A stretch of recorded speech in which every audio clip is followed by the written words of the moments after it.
Hi, I'm Tim from International Lawyers for West Papua. Today, alongside the delegation from the ULMWP, we told the Dutch Parliament about their responsibility regarding West Papua. We spoke about the international legal status of West Papua. It is a case of unfinished decolonization and an occupied territory. We asked the Dutch parliamentarians to work with their colleagues in Europe and to look at the negotiations that are ongoing for a free trade agreement between Indonesia and the EU. That free trade agreement cannot go ahead in the current form. They need to look at the impact that such an agreement will have on the rights of West Papuans, and all businesses operating in West Papua should ensure that they have the free, prior, informed consent of the people of West Papua. Thanks. Mr. Hansen, any comments from a legal perspective? Please go ahead. Thank you, Mr. Darun and fellow honourable members. Thank you, Interim President Benny Wenda.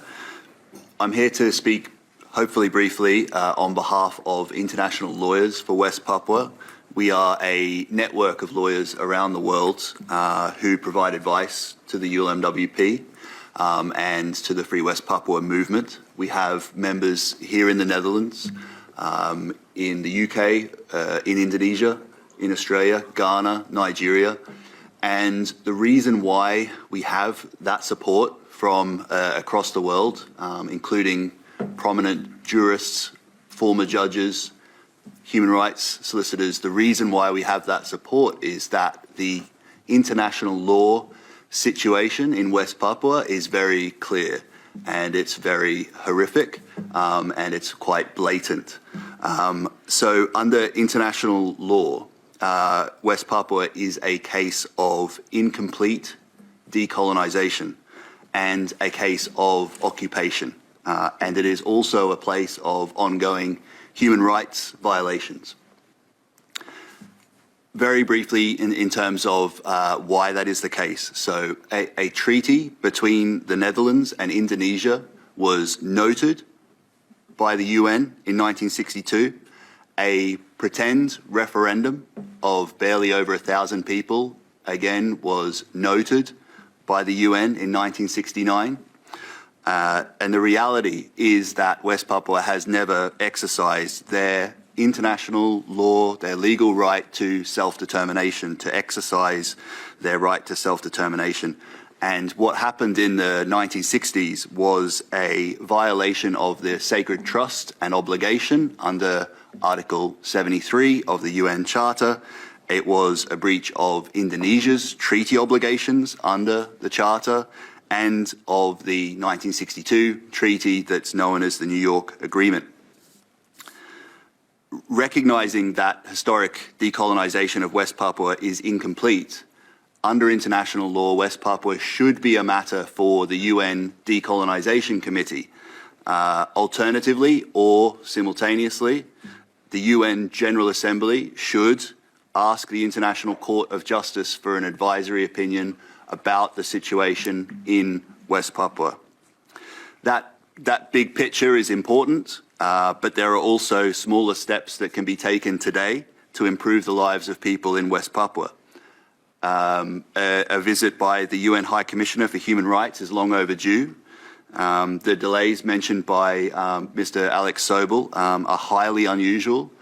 This is not something that is seen often at all. It puts Indonesia in very, I think, uncomfortable company. And it's also worth noting that over 115 states have standing invitations, not just to the High Commissioner, but to the UN Special Procedures. Indonesia is not one of those. So, as Mr. Alex Sobel mentioned, please speak to your representative at the United Nations and ask them to engage with their counterparts in Indonesia and with the Office of the High Commissioner regarding the planned visit to West Papua. Last year, as Interim President Benny Wender has mentioned, the ULMWP Provisional Government launched their Green State Vision at COP26, pledging to take decisive action to address the climate emergency. This vision includes making ecocide a criminal offence and restoring guardianship of natural resources to Indigenous groups. This vision needs to be contrasted with the current devastating levels of environmental destruction in West Papua.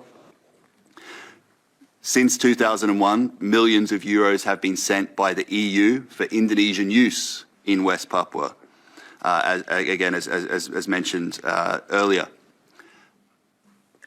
This needs to be viewed in the context of the ongoing negotiations for a free trade agreement between the EU and Indonesia. In 2019, the EU arranged a sustainability impact assessment as part of those trade negotiations. The assessment, which is hundreds of pages long, failed to identify the conflict in West Papua as a concern. How is that possible? So there's an armed conflict, thousands of people on the street protesting, extrajudicial killings, UN reports, NGO reports, the EU itself expressing concern. The assessment completely missed this. The assessment needs to be repeated. Perhaps more importantly, some elements of a free trade agreement between EU and Indonesia could be illegal. In September last year, the General Court of the EU ruled that self-determination and consent of the people were relevant factors to legality in an EU trade agreement with Morocco, citing concerns over Western Sahara. On a similar note, organisations based in the Netherlands should be reviewing any operations or investments in West Papua, ensuring that there is free, prior and informed consent from the local population. Any robust due diligence process will surely identify that operating in West Papua is not possible without contributing to a violent military occupation and without overriding the wishes of West Papuans. So our request in relation to that is to please work with your counterparts across the EU to pause or cancel the free trade agreement negotiations and to revisit the impact assessment in a more realistic light. Finally, representatives from the Netherlands will have an opportunity to ask Indonesian representatives questions and to make recommendations regarding their human rights records in West Papua during the upcoming fourth round Universal Periodic Review at the UN in November.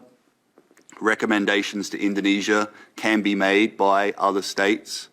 They should include engaging with the ULMWP to find a peaceful resolution to the situation in West Papua, allowing the UN High Commissioner for Human Rights to visit West Papua, and ensuring that that visit is open, transparent, and includes unsupervised discussions with West Papuan representatives and human rights defenders. And those recommendations should also include allowing humanitarian and monitoring groups to visit and perhaps withdrawing troops from West Papua. Please encourage your representatives to make such recommendations later this year. Thank you.